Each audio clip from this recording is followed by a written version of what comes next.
देखिए, विगत कक्षाओं में हमने स्त्रीलिंग के तीनों शब्दों का अध्ययन किया, जिसमें रमा शब्द, मति शब्द और नदी शब्द। एक तरह से हम कह सकते हैं आकारांत, ह्रस्व इकारांत और दीर्घ इकारांत शब्दों का अध्ययन हमने किया। आज जो हम अध्ययन करेंगे वह ह्रस्व उकारांत शब्दों का करेंगे, और इस ह्रस्व उकारांत शब्दों में हम शब्द रूप बना रहे हैं धेनु शब्द के।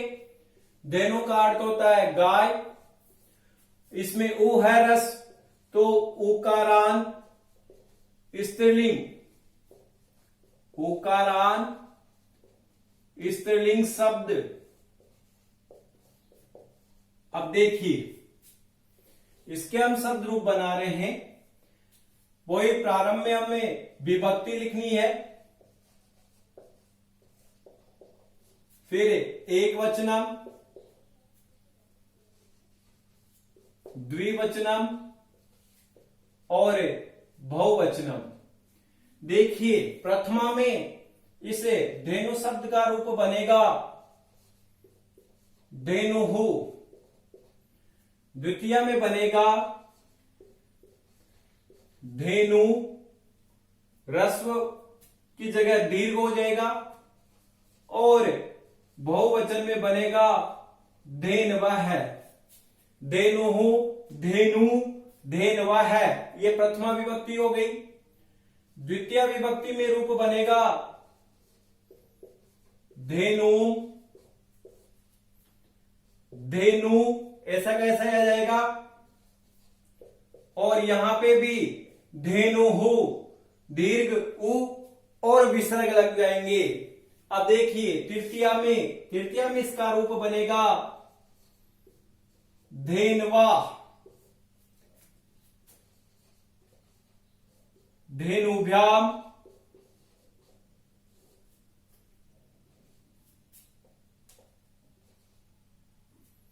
धेनुभिः।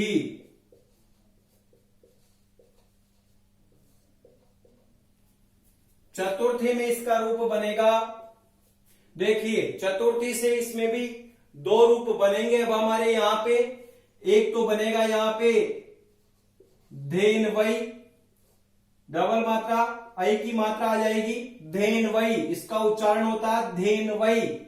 और एक शब्द रूप इसका बनेगा धेनवे, इस प्रकार से हो गया धेनवई या फिर धेनवे। यहां धेनुभ्याम, ऐसा कैसे आ जाएगा, और यहां आ जाएगा धेनुभ्यः। इस प्रकार से ये चतुर्थी हो गई। पंचमी में इसका रूप जो बनेगा, देखिए चतुर्थी से लेके सप्तमी तक दो रूप बनेंगे एक वचन में। अब देखिए, चतुर्थी हो गई, पंचमी में बनेगा यहां पे धेनवाह, एक तो बनेगा धेनवाह और एक बनेगा यहां पे धेनोहो, धेनवाह या धेनोहो, धेनुभ्याम, ऐसा कैसा आ जाएगा, और यहां पे भी धेनुभे आ जाएगा बहुवचनम में। अब देखिए, षष्ठी विभक्ति का जो रूप बनेगा वह भी ऐसा ही बनेगा दो रूपों में, एक तो धेनवाह और एक बनेगा धेनोहो। और यहां पे जो रूप बनेगा वह बनेगा धेनवोहो। देखिए ध्यान से, धेनवोहो, और बहुवचनम में बन जाएगा धेनुनाम। अब देखिए, अणकारी अण क्यों नहीं हुआ, क्यों नत्वकारी इसलिए नहीं हुआ कि धेनु शब्द में जो हमारे नत्व प्रक्रिया में जो शर्तें पड़ी थी वो तीनों ही नहीं है, री रस है, तीनों ही यहां मौजूद नहीं है, इसलिए नहीं रह गया। सप्तमी में इसका रूप बनेगा धेनवाम, और दूसरा रूप बनेगा इसका धेनऊ, धेनवोहो, वापिस ऐसा कैसा ही आ जाएगा, और यहां पे आएगा धेनुसु। इस प्रकार से ये हमारा रूप बनेगा। अब संबोधनम, देखिए संबोधनम में एक वचन में रूप बनेगा हे धेनो, और द्विवचन में रूप बनेगा हे धेनु, तथा बहुवचन में बनेगा हे धेन वह। इस प्रकार से ये हमारे रूप यहां बनेंगे, लिख लीजिएगा। एक बार हम इनका उच्चारण भी कर लेते हैं कि इनका उच्चारण कैसे होता है। देखिए, धेनुहु, धेनु, धेनवः प्रथमा, धेनुम, धेनु, धेनुहु द्वितीया, धेनवा, धेनुभ्याम, धेनुभिः तृतीया, धेनवई, यहां पे अवश्य ध्यान रखें, धेनवई, धेनवे, धेनुभ्याम, धेनुभ्यः, धेनवाः, धेनवाः, धेनोः, धेनुभ्याम, धेनुभ्यः, धेनवाः, धेनोः, धेनवोः, धेनुनाम, धेनवाम, धेनौ सप्तमी में देखिए, धेनवाम, और यहां पे आ जाएगा धेनौ, धेनवोः, धेनुषु, हे धेनो, हे धेनु, हे धेनवः। इस प्रकार से इन शब्दों का यहाँ पे उच्चारण है, लिख लीजिएगा। और भी उकारांत स्त्रीलिंग शब्द कौन कौन से होते हैं उनको भी मैं लिखा रहा हूं, जल्दी से लिख लीजिए। अब देखिए, उकारांत जो अन्य शब्द है उनको भी हम यहां लिख लेते हैं कि कौन कौन से शब्द हैं।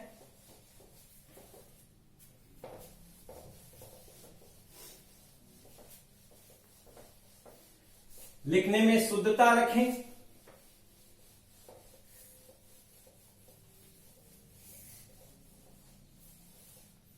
अब देखिए, ह्रस्व उकारांत स्त्रीलिंग के जो शब्द हैं उनमें से एक शब्द आ रहा है रज्जु, जिसका अर्थ होता है रस्सी।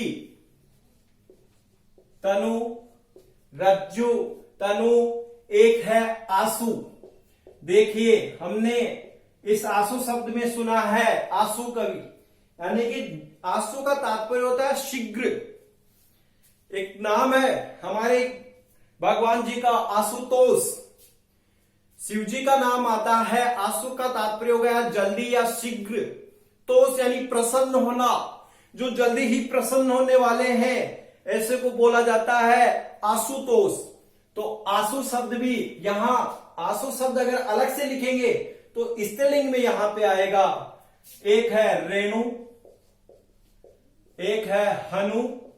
हनु का तात्पर्य हो गया ठोडी, जो हनुमान जी का नामकरण हुआ था मारुति से हनुमान, वो इसी वज्र का प्रहार हनु पे होने से हुआ था, इत्यादि इत्यादि इसके रूप बनेंगे। आप केवल दो ही शब्दों के रूप बनाइए रफ नोटबुक में, एक रज्जु और एक तनु। अब मैंने गत कक्षा में भी बताया था और फिर से बता रहा हूं कि पहले आप इस धेनु शब्द को याद कीजिएगा। याद करने के पश्चात आप बिना देखे इसको रफ नोटबुक में इन दोनों शब्दों को लिखिएगा, इससे हमारा अभ्यास मजबूत होगा।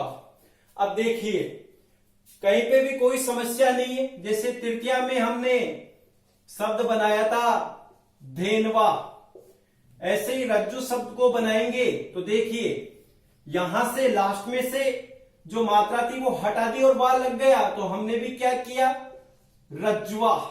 ये देखिए, लास्ट में से मात्रा हटा के वार लगा दिया। ऐसे ही तनवा, सीधा सीधा रूप बनेगा।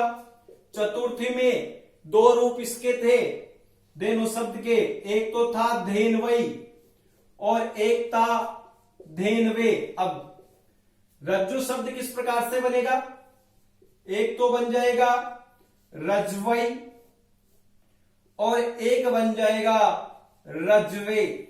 इसी प्रकार से तनु शब्द भी तनवई और एक जगह बन जाएगा तनवे। इस प्रकार से हमें ये शब्द रूप बनाने। देखिए, षष्ठी बहुवचन में यहां दीर्घ नहीं होगा, क्योंकि जय जो आ रहा है तवर्ग में आ रहा है, तवर्ग का व्यवधान होने के कारण न कोण नहीं होगा। इन सभी शब्दों में, जितने भी शब्द हमने लिखे हैं, इन सब में षष्ठी में नहीं रहेगा, लिख लीजिएगा।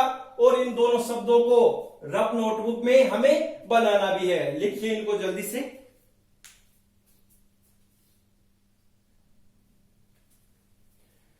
देखिए अब हम दीर्घ उकारांत स्त्रीलिंग शब्दों को देखते हैं।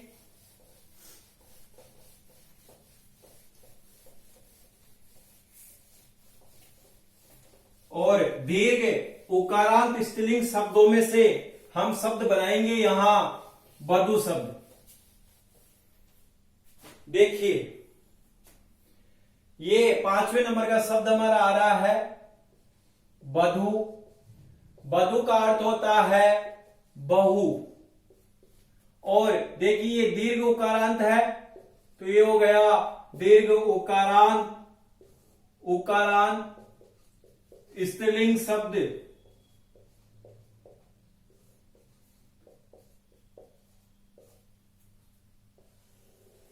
देखिए इसमें भी वही विभक्ति, एक वचनम, द्विवचनम और बहुवचनम लिखना है। अब देखिए इस शब्द को हम बनाते हैं यहां पे प्रथमा में वधुहु, वधवौ, वधवः, वधुहु, वधवौ, वधवः। द्वितीया वधूम, वधवौ, वधुहु। द्वितीया का हो गया ऐसा का ऐसा ही। तृतीया में इसके रूप बनेंगे वधवा,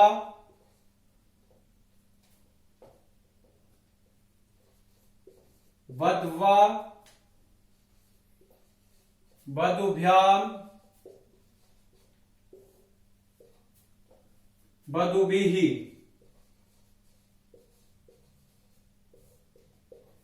वधवा, वधुभ्याम, वधुभिः। चतुर्थी में इसका रूप बनेगा वधवै, वधुभ्याम, वधुव्यः। पंचमी में इसका रूप जो बनेगा वह बनेगा वधवाः,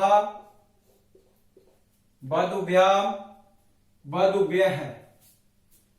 षष्ठी में वधवाः, वधवोः,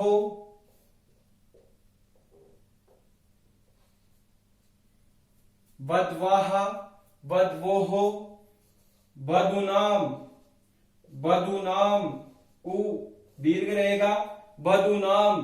देखिए वधवाः, वधवोः, वधूनाम। अब सप्तमी में जो इसका रूप बनेगा वह बनेगा वधवाम, वधवाम, वधवोः, वधूसु। और संबोधन में जो शब्द रूप बनेंगे वह होगा हे वधू। वो यहां पे ह्रस्व हो जाएगा। हे वधवौ,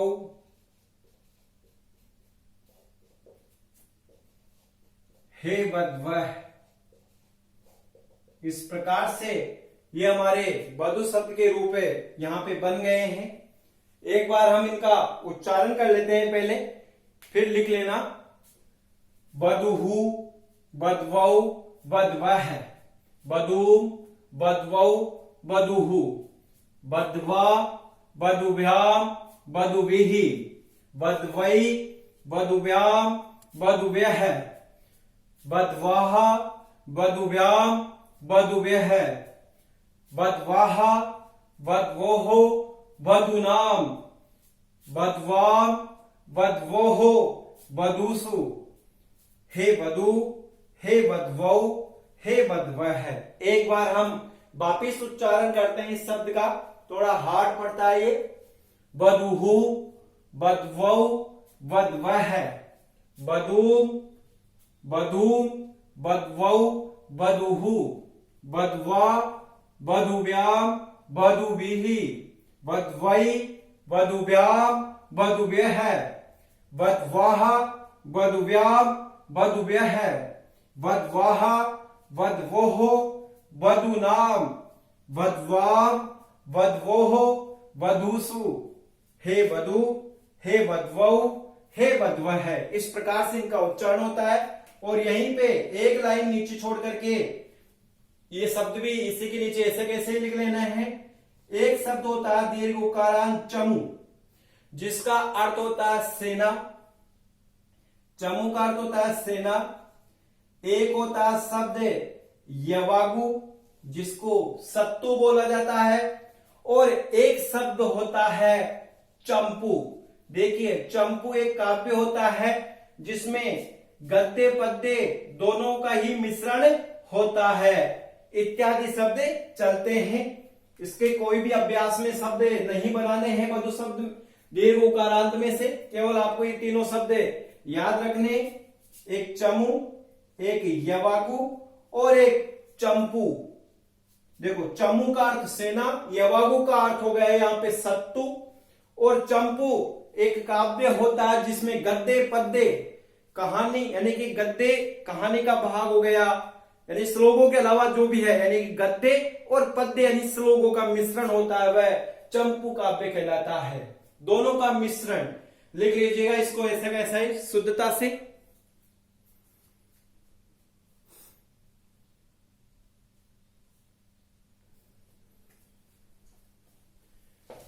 अब एक अंतिम शब्द और पढ़ते हैं स्त्रीलिंग शब्दों में से, जो महत्वपूर्ण शब्द थे उनमें से, और वह है ऋकारांत। स्त्रीलिंग शब्दों में से मातृ शब्द। मातृ शब्द और देख लेते हैं एक।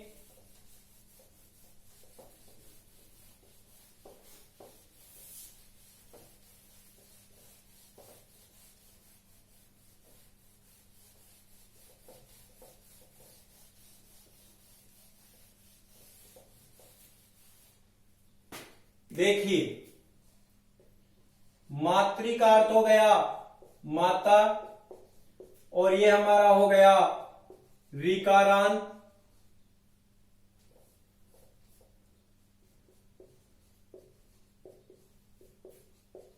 स्त्रीलिंग शब्द।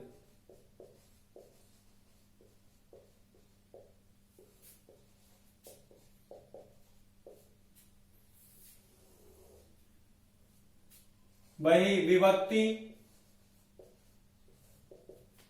एक वचनम, द्विवचनम और बहुवचनम। देखिए, प्रथमा में जो इसका रूप बनेगा वह हमारा बनेगा माता, मातरौ, माता, मातरौ, मातरः, माता, मातरौ, मातरः। द्वितीय में इसका रूप बनेगा मातरम, मातरौ, मातृहि, मातृ। देखिए, जो त्रि बड़ी यहां पे दीर्घ वाली आएगी, और जैसे पितृ में हमने लिखा था वैसे के वैसे ही, और पीछे हमें विसर्ग लगा देना है, तो मातृहि। इस प्रकार से तृतीया में मात्रा, मातृभ्याम, मातृभिः। चतुर्थी में मात्रे, मातृभ्याम, मातृभ्यः। प्रथम और द्वितीय के पश्चात तो पितृ शब्द के अनुसार ये बनता चलता है सब। पंचमी में यहां जैसे पितु बना था, तो यहां पे मातुहु, मातृभ्याम, मातृभ्यः। षष्ठी में यहां पे रूप बन जाएगा मातुहु। अब देखिए, वहां पे बना था पित्रोहो, तो यहां पे बन जाएगा मात्रोहो, और वो ही यहां पे मातृणाम, दीर्घ री, और इस री के कारण यहां अण हो गया न को। सप्तमी में रूप इसका बनेगा मातृ, वहां बना था पितरी और यहां बन जाएगा मातृ, मात्रोहो, मातृसु। संबोधन में देखिए, संबोधन में वहां बना था हे पिता है, और यहां पे रूप बन जाएगा संबोधन के अंदर हे माता है, हे माता है, हे मातरो, और बहुवचन में हो जाएगा हे मात्र है। एक बार हम उच्चारण इनका कर लेते हैं। माता, मातरो, मातरः, मातरम, मातरो, मातृहि। ध्यान रखना, मातृ डबल, यहां पे जो री है ना, ये एक री में एक और लगाते ही दीर्घ हो जाती है, तो दीर्घ री है यहां पे मातृहि। मात्रा, मातृभ्याम, मातृभिः, मात्रे, मातृभ्याम, मातृभ्यः, मातुः, मातृभ्याम, मातृभ्यः, मातुः, मात्रो, मातृणाम, मातरि, मात्रोः, मातृसु, हे माता, हे मातरो, हे मात्र। इस प्रकार से ये ऋकारांत स्त्रीलिंग शब्द रूप है, लिख लीजिएगा इसको। आज हमने 3 शब्द रूपों की चर्चा की। यहां पे एक धेनु शब्द जो उकारांत स्त्रीलिंग हो गया रस, फिर वधु शब्द जो दीर्घ उकारांत स्त्रीलिंग हो गया, और एक मातृ शब्द। इन तीनों शब्दों को आपको याद करना है। और इस प्रकार से हमने स्त्रीलिंग में 6 शब्द रूपों को हमने यहां पे पढ़ा है। अब आगामी जो कक्षा हमारी होगी वह नपुंसक लिंग के शब्दों की होगी। 3 प्रकार के नपुंसक लिंग के शब्दों को हम देखेंगे, और उसके पश्चात अकारांत, इकारांत और उकारांत शब्दों को पढ़ेंगे। लेकिन उनके अलावा जो भी अन्य और महत्वपूर्ण शब्द है, उनकी भी हम चर्चा आगामी कक्षा में करेंगे। धन्यवाद।